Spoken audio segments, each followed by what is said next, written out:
നീയില്ലെങ്കിൽ ഞാനില്ല, ഞാനില്ലെങ്കിൽ നീയും. ദുൽഖർ സൽമാനും ഉണ്ണി മൂന്തനും നായകന്മാരായ ലാൽ ജോസ് സിനിമ വിക്രമാദിത്യനിലെ ഈ ഡയലോഗ് ഓർമ്മയില്ലേ? ഈ ഡയലോഗിനെ അനുസ്മരിപ്പിക്കുന്ന രണ്ട് വ്യക്തികളെ നമ്മുടെ കേരള രാഷ്ട്രീയത്തിൽ കാണാൻ കഴിയും. ഷാഫി പറമ്പിലും രാഹുൽ മാങ്കൂട്ടവുമാണ് ആ രണ്ടുപേർ എന്ന് ഞാൻ പറയാതെ തന്നെ മിക്കവാറുമുള്ള എല്ലാവർക്കും പിടികിട്ടി കാണും.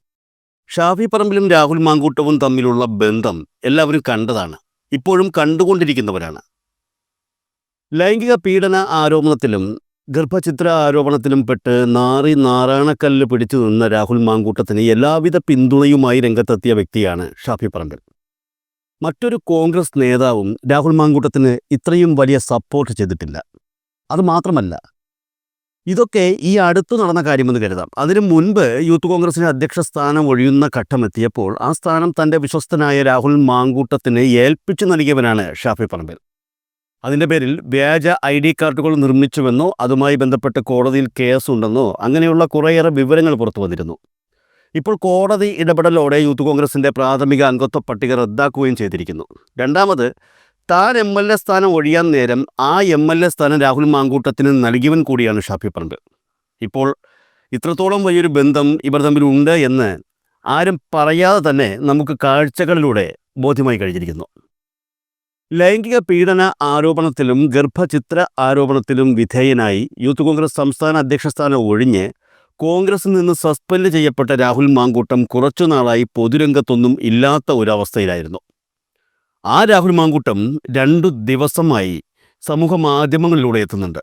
എന്നാൽ കഴിഞ്ഞ ദിവസം നടന്ന പേരാമ്പ്ര സംഘർഷത്തോടെ ഷാഫി പറമ്പിലിനെ പോലീസ് മർദ്ദിച്ചു എന്ന് പറയുന്ന സംഭവത്തോടെ രാഹുൽ മാങ്കൂട്ടത്തിൽ മാധ്യമങ്ങൾക്ക് മുന്നിൽ പരസ്യ പ്രസ്താവനകൾ നടത്തി തുടങ്ങി. അതെ, ലൈംഗിക പീഡന ആരോപണത്തിൽപ്പെട്ട് നാണക്കേട് കാരണം 1 മാസത്തോളം പുറത്തിറങ്ങാതെ വീടിനുള്ളിൽ അടച്ചിരുന്ന രാഹുൽ മാങ്കൂട്ടത്തിൽ വീണ്ടും തിരിച്ചു വന്നു തുടങ്ങിയിരിക്കുന്നു. പഴയതുപോലെ തന്നെ വെല്ലുവിളികളും ഭീഷണികളും ഈ പുള്ളിയുടെ പ്രതികരണത്തിൽ നിന്നും ഉണ്ടാകുന്നുണ്ട്. ഇവിടുത്തെ റൂറൽ SP ഉണ്ട്, ഒരു മിസ്റ്റർ ബൈജു. അയാൾക്ക് ഈ ഗവൺമെൻറ് IPS കൺഫർ ചെയ്ത് കൊടുത്തത് തന്നെ മുൻകാലങ്ങളിൽ കോൺഗ്രസിൻ്റെ പ്രവർത്തകന്മാരെ ക്രൂരമായി മർദ്ദിച്ചതിൻ്റെ പാരിതോഷികമായിട്ടാണ്. ഇതേ ക്രിമിനൽ തന്നെയാണ് ഈ കോഴിക്കോട് നഗരത്തിൽ തന്നെ ജോയൽ എന്ന് പറയുന്ന ഒരു ചെറുപ്പക്കാരനെ, അവനെ കഴുത്ത് ഞെരിച്ച് ശ്വാസം മുട്ടിച്ച അടക്കമുള്ള പശ്ചാത്തലമുള്ള വളരെ നൊട്ടോറിയസ് ആയിട്ടുള്ളൊരു ക്രിമിനലാണ്. ആ ക്രിമിനൽ ഇന്നലെ എന്താ പറഞ്ഞത്? അയാൾ ഇന്നലെ പറയുകയാണ്, ശ്രീ ഷാഫി പറമ്പിലിനെ പോലീസ് മർദ്ദിച്ചിട്ടില്ല. ഏത് റിപ്പോർട്ടിൻ്റെ അടിസ്ഥാനത്തിൽ അയാളത് പറഞ്ഞത്? ഇന്ന് നിങ്ങളടക്കമുള്ള മാധ്യമങ്ങൾ റിപ്പോർട്ട് ചെയ്തിട്ടുണ്ടല്ലോ, ആ വിഷ്വലുകൾ, ആ ഫൂട്ടേജ് പുറത്തുവിട്ടിട്ടുണ്ടല്ലോ. ശ്രീ ഷാഫി പറമ്പിലിനെ തെരഞ്ഞു പിടിച്ച് പോലീസ് മർദ്ദിക്കുന്നതിൻ്റെ ദൃശ്യങ്ങൾ പുറത്തുവിട്ടല്ലോ. അപ്പോൾ ശ്രീ ബൈജു എന്ന് പറയുന്ന നൊട്ടോറിയസ് ക്രിമിനൽ അയാൾ കള്ളം പറഞ്ഞത് ആർക്ക് വേണ്ടിയിട്ടാണ്? ശ്രീ ബൈജുവിനോട് പറയാനുള്ളത്, ബൈജു റൂറൽ SP പണി ചെയ്താൽ മതി. CPM ജില്ലാ സെക്രട്ടറി നടത്തേണ്ടുന്ന പൊളിറ്റിക്കൽ സ്റ്റേറ്റ്മെൻറ്റുകൾ CPM ജില്ലാ സെക്രട്ടറി നടത്തിക്കൊള്ളും. അതല്ല, ശ്രീ ബൈജുവും CPM ജില്ലാ സെക്രട്ടറിയെ പോലെ തന്നെ പൊളിറ്റിക്കൽ സ്റ്റേറ്റ്മെൻറ്റുകൾ നടത്താനാണ് തീരുമാനിക്കുന്നതെങ്കിൽ CPM നേതാക്കന്മാരെ കൈകാര്യം ചെയ്യുന്ന പോലെ തന്നെ രാഷ്ട്രീയമായി കൈകാര്യം ചെയ്യാൻ ഞങ്ങൾക്കറിയാം. ഇനി പറയുന്നത് കേട്ട് ഞെട്ടേണ്ട. രാഹുൽ മാങ്കൂട്ടം വീണ്ടും സജീവ രാഷ്ട്രീയ രംഗത്തേക്ക് തിരിച്ചെത്തുകയാണ്. 3 ദിവസത്തിനുള്ളിൽ മാങ്കൂട്ടത്തെ കോൺഗ്രസിലേക്ക് തിരിച്ചെടുക്കുന്ന കാര്യത്തിൽ പ്രഖ്യാപനം ഉണ്ടാകുമെന്നാണ് പാർട്ടിയുമായി അടുത്ത ചില വൃത്തങ്ങൾ പറയുന്നത്. എന്നാൽ യൂത്ത് കോൺഗ്രസ് അധ്യക്ഷ സ്ഥാനത്തേക്ക് രാഹുൽ മാങ്കൂട്ടം തിരിച്ചെത്തില്ലെന്നും അവർ വ്യക്തമാക്കുന്നുണ്ട്. കോൺഗ്രസ് പാർട്ടിയുടെ പ്രാഥമിക അംഗത്വത്തിലേക്ക് 3 ദിവസത്തിനുള്ളിൽ മാങ്കൂട്ടം തിരിച്ചെത്തുമെന്നുള്ളത് മാത്രമല്ല, 2026 നടക്കാൻ പോകുന്ന നിയമസഭാ തെരഞ്ഞെടുപ്പിൽ മാങ്കൂട്ടം കോൺഗ്രസ് സ്ഥാനാർത്ഥിയായി മത്സരിക്കാനുള്ള തീരുമാനവും എടുത്തു കഴിഞ്ഞു എന്ന് തന്നെയാണ് അവർ പറയുന്നത്.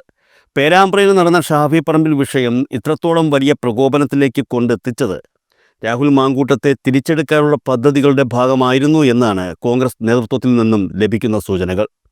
കോഴിക്കോട് ഉൾപ്പെടെയുള്ള വടക്കൻ ജില്ലകളിൽ ഷാഫി പറമ്പിൽ വിഷയത്തിൽ പ്രതിഷേധം തുടരുമ്പോൾ തിരുവനന്തപുരം ഉൾപ്പെടെയുള്ള തെക്കൻ ജില്ലകളിൽ അത് യാതൊരുവിധ ചലനവും ഉണ്ടാക്കുന്നില്ല. തെക്കൻ മേഖലകളിലെ കോൺഗ്രസുകാർക്ക് രാഹുൽ മാങ്കൂട്ടം പാർട്ടിയിലേക്ക് തിരിച്ചെത്തുന്നതിനോട് വലിയ താല്പര്യമില്ല എന്നാണ് മനസ്സിലാക്കാൻ കഴിയുന്നത്. വടക്കൻ ജില്ലകളിൽ ഷാഫി പറമ്പിലിന് മർദ്ദനമേറ്റതിൻ്റെ പേരിൽ നടക്കുന്ന പ്രശ്നങ്ങൾ രാഹുൽ മാങ്കൂട്ടത്തെ തിരിച്ചെത്തിക്കാനുള്ള പദ്ധതികളുടെ ഭാഗമാണെന്ന് തെക്കൻ ജില്ലകളിലെ കോൺഗ്രസുകാർ തന്നെയാണ് സൂചന തരുന്നതും. പേരാമ്പ്ര വിഷയം നടന്നത് കഴിഞ്ഞ ദിവസമാണെങ്കിലും ഏകദേശം ഒരാഴ്ച മുൻപ് തന്നെ രാഹുൽ മാങ്കൂട്ടത്തിൽ പാർട്ടിയിലേക്ക് തിരിച്ചു വരുന്നതുമായി ബന്ധപ്പെട്ടുള്ള സൂചനകൾ ലഭിച്ചിരുന്നു. സമൂഹ മാധ്യമങ്ങളിൽ സജീവമായ ചില പേജുകളിൽ രാഹുൽ മാങ്കൂട്ടവും ഷാഫി പറമ്പിലും കേരളത്തിലെ കോൺഗ്രസിൻ്റെ ഒഴിച്ചുകൂടാൻ പറ്റാത്ത രണ്ട് വ്യക്തികളാണ് എന്ന തരത്തിലുള്ള പോസ്റ്ററുകളും മറ്റും പ്രചരിച്ചിരുന്നു. ലൈംഗിക അപവാദത്തിൽപ്പെട്ട് മാറി നിൽക്കുന്ന സാഹചര്യമായിരുന്നു എങ്കിലും മാങ്കൂട്ടത്തെ സംബന്ധിച്ചുള്ള പോസ്റ്ററുകൾക്കും മാങ്കൂട്ടത്തിന് അനുകൂലമായി മറ്റുള്ളവരിടുന്ന പോസ്റ്റുകൾക്കും ഒക്കെ ആരാധകർ ഏറെ ഉണ്ടായിരുന്നു. ഇതെല്ലാം പെയ്ഡ് പ്രൊമോഷൻ്റെ ഭാഗമാണെന്ന് തന്നെയാണ് മറ്റ് കോൺഗ്രസ്സുകാർ പറയുന്നത്.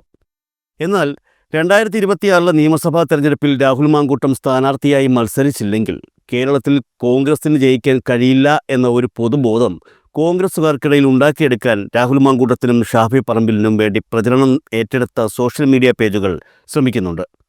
എന്നാൽ ഒരു കാരണവശാലും രാഹുൽ മാങ്കൂട്ടത്തിനെ കോൺഗ്രസിലേക്ക് തിരിച്ചെടുക്കില്ലെന്നും നിയമസഭാ തെരഞ്ഞെടുപ്പിൽ മാങ്കൂട്ടത്തിന് സ്ഥാനാർത്ഥിയായി മത്സരിപ്പിക്കില്ലെന്നും ഉറപ്പിച്ചിരിക്കുകയാണ് പ്രതിപക്ഷ നേതാവ് വി.ഡി. സതീശൻ. എന്നാൽ സതീശൻ്റെ ആ ഉറപ്പിന് എത്രത്തോളം ശക്തിയുണ്ട് എന്നുള്ളതാണ് ഇനി അറിയേണ്ടത്. ഷാഫി പറമ്പിൽ രണ്ടും കൽപ്പിച്ച് രംഗത്തിറങ്ങിയിരിക്കുന്ന ഈ സാഹചര്യത്തിൽ, അതായത് സ്വന്തം ശരീരത്തിൽ ചോര പൊടിച്ചുകൊണ്ട് മാങ്കൂട്ടത്തിനു വേണ്ടി ഷാഫി പറമ്പിൽ രംഗത്തിറങ്ങുമ്പോൾ അവിടെ വി.ഡി. സതീശൻ എത്രത്തോളം പിടിച്ചു നിൽക്കാൻ കഴിയുമെന്നുള്ളതാണ് ചോദ്യം. ഷാഫി പറമ്പിലിൻ്റെ സമ്മർദ്ദത്തിലാണ് സതീശന് മുകളിൽ കൂടി രാഹുൽ മാങ്കൂട്ടത്തെ വീണ്ടും പാർട്ടിയിലേക്ക് തിരിച്ചെത്തിക്കുന്നതെന്ന സൂചനകൾ തന്നെയാണ് ഇപ്പോൾ പുറത്തു വരുന്നത്. ഷാഫി പറമ്പിൽ രാഹുൽ മാങ്കൂട്ടത്തിന് വേണ്ടി രംഗത്തിറങ്ങിയതും അതിന് പ്രകാരം രാഹുൽ മാങ്കൂട്ടം വീണ്ടും മാധ്യമങ്ങളിൽ സജീവമാകാൻ ശ്രമിക്കുകയും ചെയ്യുന്ന ഈ സാഹചര്യത്തിൽ മറ്റൊരു നീക്കം കൂടി അതിനൊപ്പം നടക്കുന്നുണ്ട്. മലയാളത്തിലെ മുൻനിര മാധ്യമമായ മനോരമയുടെ ഭാഗത്തു നിന്നു ഷാഫി പറമ്പിൽ വിഷയത്തിൽ രാഹുൽ മാങ്കൂട്ടം മാധ്യമങ്ങളോട് പ്രതികരിച്ച വീഡിയോയുടെ മനോരമയുടെ ഫേസ്ബുക്ക് പേജിൽ പോസ്റ്റ് ചെയ്തപ്പോൾ അതിനു കീഴെ വന്ന കമൻറ്റുകൾ മാങ്കൂട്ടത്തിൻ്റെ കോൺഗ്രസിലെ നിലനിൽപ്പ് അത്ര എളുപ്പമല്ല എന്നാണ് കാണിച്ചു തരുന്നത്. സ്വാഭാവികമായും മനോരമ പോലുള്ള കോൺഗ്രസ് അനുകൂല മാധ്യമത്തിൽ കോൺഗ്രസ്സുകാരനായ ഒരു വ്യക്തിക്കെതിരെ ഇത്രത്തോളം വിരുദ്ധ കമൻറ്റുകൾ ഉണ്ടാകാറില്ല. കോൺഗ്രസ്സുകാരെ എത്ര ചോരയിൽ മുക്കിയാലും അയ്യപ്പൻ്റെ പൊന്നുകട്ടവർ എവിടെയെന്ന് ചോദിച്ചുകൊണ്ടേയിരിക്കുമെന്ന തലക്കെട്ടിലാണ് രാഹുൽ മാങ്കൂട്ടത്തിൻ്റെ പ്രതികരണ വീഡിയോ മനോരമയിൽ പോസ്റ്റ് ചെയ്തത്. അതിന് താഴെയുള്ള കമൻറ്റുകൾ ഉറപ്പാണ് ഒരിക്കലും രാഹുൽ മാങ്കൂട്ടം വായിക്കാൻ ഇഷ്ടപ്പെടാത്തവ തന്നെയായിരിക്കും. മാങ്കൂട്ടത്തെ വ്യക്തിപരമായി അധിക്ഷേപിച്ചുകൊണ്ടും രൂക്ഷമായ ഭാഷയിൽ വിമർശിച്ചുകൊണ്ടുമുള്ള കമൻറ്റുകളാണ് എത്തിയിരിക്കുന്നത്. രാഹുൽ മാങ്കൂട്ടത്തിന് വീണ്ടും കോൺഗ്രസിലേക്ക് തിരിച്ചെത്തിക്കാനുള്ള ശ്രമങ്ങളെ എങ്ങനെയും ചെറുക്കുമെന്നുള്ള സൂചനകൾ തന്നെയാണ് ഈ കമൻറ്റുകളിലൂടെ കാണാൻ സാധിക്കുന്നത്. മനോരമ പോലെയുള്ള ഒരു കോൺഗ്രസ് അനുകൂല മാധ്യമത്തിൽ ഇത്രത്തോളം വിരുദ്ധ കമൻറ്റുകൾ വരുമ്പോൾ അത് കോൺഗ്രസ് വിരുദ്ധതയല്ല, പകരം മാങ്കൂട്ട വിരുദ്ധതയാണ് എന്ന് ഉറപ്പിക്കാം. രാഹുൽ മാങ്കൂട്ടത്തിനെതിരെ ഗർഭചിത്ര ആരോപണം ഉയർന്ന ആ സമയത്ത് മാങ്കൂട്ടത്തിനെതിരെ ഏറ്റവും കൂടുതൽ വാർത്തകൾ പ്രസിദ്ധീകരിച്ച ഒരു മാധ്യമമാണ് ഈ മനോരമ. അതുകൊണ്ട് തന്നെ കോൺഗ്രസിനുള്ളിൽ മാങ്കൂട്ടത്തിന് അനുകൂലമായ നീക്കമുണ്ടാകുമ്പോൾ അത് മണത്തറിഞ്ഞ് അതിനെ പ്രതിരോധിക്കാനുള്ള ശ്രമങ്ങൾ മാധ്യമം നടത്തിയിരിക്കും. ആ ശ്രമങ്ങളുടെ ഭാഗം തന്നെയാണ് മനോരമയുടെ ഈ വീഡിയോയ്ക്ക് താഴെ വരുന്ന കമൻറ്റുകളും. 2 ദിവസത്തിനുള്ളിൽ തന്നെ രാഹുൽ മാങ്കൂട്ടത്തിനെ കോൺഗ്രസിലേക്ക് തിരിച്ചെടുത്തതായുള്ള പ്രഖ്യാപനം ഉണ്ടാകുമെന്ന് തന്നെയാണ് കരുതപ്പെടുന്നത്. അതേസമയം മാങ്കൂട്ടം കോൺഗ്രസിലേക്ക് തിരിച്ചെത്തും എന്ന് ഉറപ്പായ സാഹചര്യത്തിൽ എതിർപക്ഷം കളികളും തുടങ്ങിയിട്ടുണ്ട്. അവർക്കൊപ്പം മനോരമയും കൂടി ചേരുമ്പോൾ കോൺഗ്രസിനുള്ളിൽ ആഭ്യന്തര യുദ്ധമുണ്ടാകാനുള്ള സാധ്യതയുമുണ്ട്. തനിക്ക് ബോധ്യമായ വിവരങ്ങളുടെ അടിസ്ഥാനത്തിലാണ് രാഹുൽ മാങ്കൂട്ടത്തിനെ പാർട്ടിയിൽ നിന്നും പുറത്താക്കിയത് എന്ന് വി.ഡി. സതീശൻ നേരത്തെ പറഞ്ഞ വാക്കുകൾ അങ്ങനെ തന്നെ നിലനിൽക്കുന്ന സാഹചര്യത്തിൽ ഇതുമായി ബന്ധപ്പെട്ട് സതീശൻ്റെ നീക്കങ്ങൾ അടുത്തത് എന്തായിരിക്കുമെന്നുള്ളത് തന്നെയാണ് മറ്റുള്ളവർ ഉറ്റുനോക്കുന്നതും.